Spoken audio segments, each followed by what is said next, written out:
Hi folks, I hope you're well. This week we're going to start talking about the wreck of the Schomberg that was wrecked just east of Peterborough back in 1855.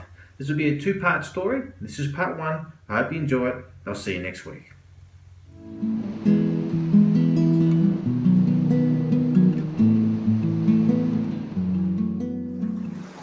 G'day folks, welcome back. Now it's been about a week and a half since we left the wreck side of the Falls of Halladale, and the sea's only just flattened off enough for us to get the boat back in the water and head down to our next wreck site, the Schomberg. Now the Schomberg lies about 1.5 kilometres east of Peterborough and about 150 metres behind me here on the Schomberg Reef. Now she was wrecked here on the 27th of December 1855. She was 87.8 metres long, 13.7 metres wide and 8.9 metres deep. And she was captained by the famous Captain Bully Forbes. Now Captain Bully Forbes was 34 years old when he was given charge of the brand new vessel, the Schomberg.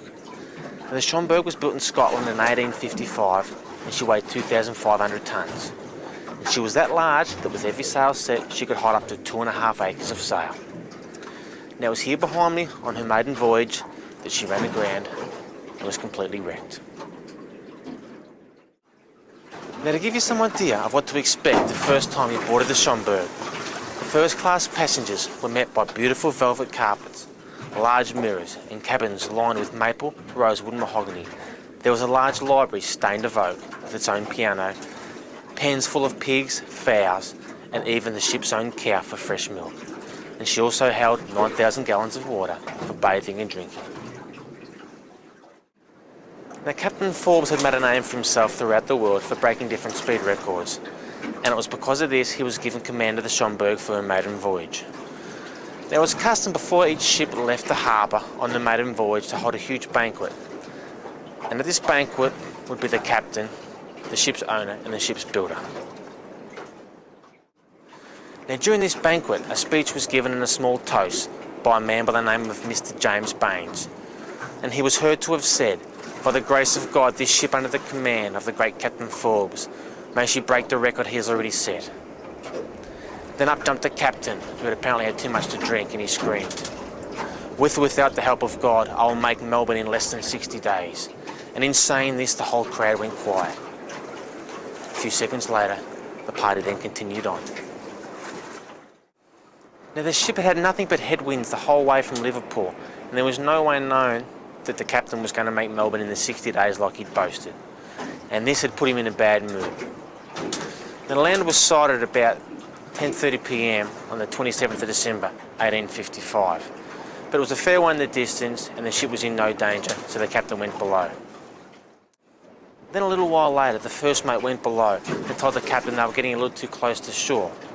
But the captain pretty much ignored this because he was in a bad mood, plus he was playing cards and losing. Then possibly 30 minutes later, 3/4 of an hour later, the captain came up on deck. But by then it was too late to steer away from the land. Now, the night was a quiet night, no wind and again no swell.